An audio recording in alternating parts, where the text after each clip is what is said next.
Have you ever watched a mentalist on stage and just thought, there's no way, that has to be magic? Well, today, we're pulling back the curtain on the incredible Oz Perlman. We're going to break down how his skills aren't some kind of supernatural power, but actually learnable techniques. Techniques that can give you a kind of superpower in your everyday life. So you ready to learn how to read people? Let's dive in. Okay, first things first. We have to get one huge misconception out of the way right now. The entire foundation of what Oz does, it isn't about some mystical ability to see inside your brain. No, it's about something way more fascinating and, believe it or not, far more attainable for all of us. And this right here is the crucial point. Oz himself is the very first person to tell you he's not a psychic. What he's actually done is spend decades reverse engineering how we think and communicate. See, if he knows how you think, he can make an absolutely astonishingly accurate deduction about what you think. It's a skill built on a lifetime of just razor-sharp observation. So let's try a little experiment right now. Just take a second and really think of your answer to this exact question. It's the same one Oz poses to his audience. You got someone in your mind? Great, because this simple choice, it's the gateway to his entire process. Now, here's where Oz's genius really shines. He immediately splits the possibilities in two. He's not just guessing randomly, he is reading people. He sets up a scenario. If the person you're thinking of is alive, he wants you to think of warmth, happiness, a big smile. If they're deceased, he tells you to think of a cold shiver. And then he just watches. He observes the subconscious physical reactions, that boisterous smile on one person versus the dead guy vibes and the hands that just kind of linger in the pockets on another. And he nails it. But how? Well, he noticed that the person got a little confused when he asked about the last name, and that the first name was unusually long. So he put those two clues together and figured, it must be a historical figure, someone known by a title, not a typical last name. It's just pure high-level observation in action. Incredible. Okay, so that's super impressive on a stage, but really, how does guessing a celebrity's name help any of us? It might seem like just a cool party trick, but the principles underneath it, observation and connection, are unbelievably powerful. This is where we shift from pure entertainment into a practical skill you can start using, like today. Oh, come on, we have all been there. It's that cringy, awkward moment at a party or a work thing. You shake a hand, you hear a name, and poof, it's just gone.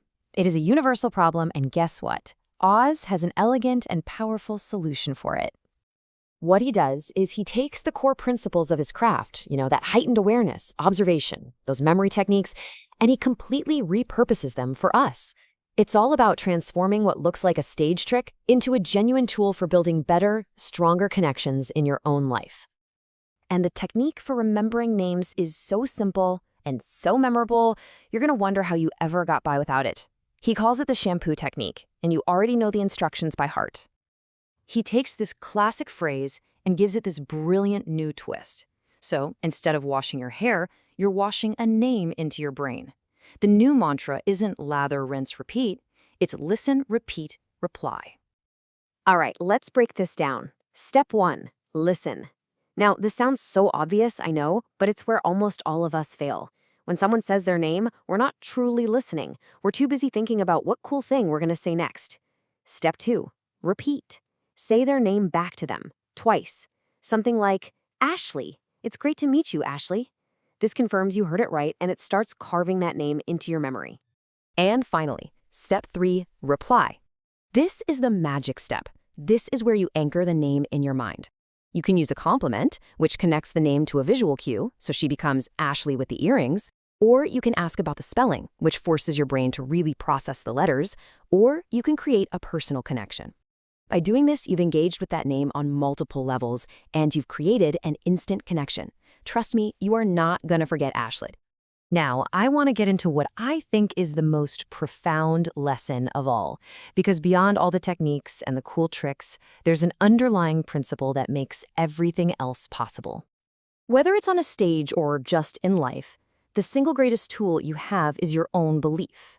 Oz is the first to admit there's a huge risk in what he does, but he proceeds with this absolute conviction that he will succeed.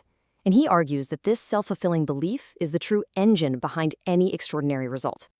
So, to prove this, he does something, well, it's just incredible. He doesn't perform the final feat himself. No.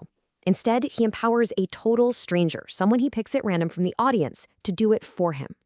He's literally transferring that belief to someone else. And unbelievably, it works.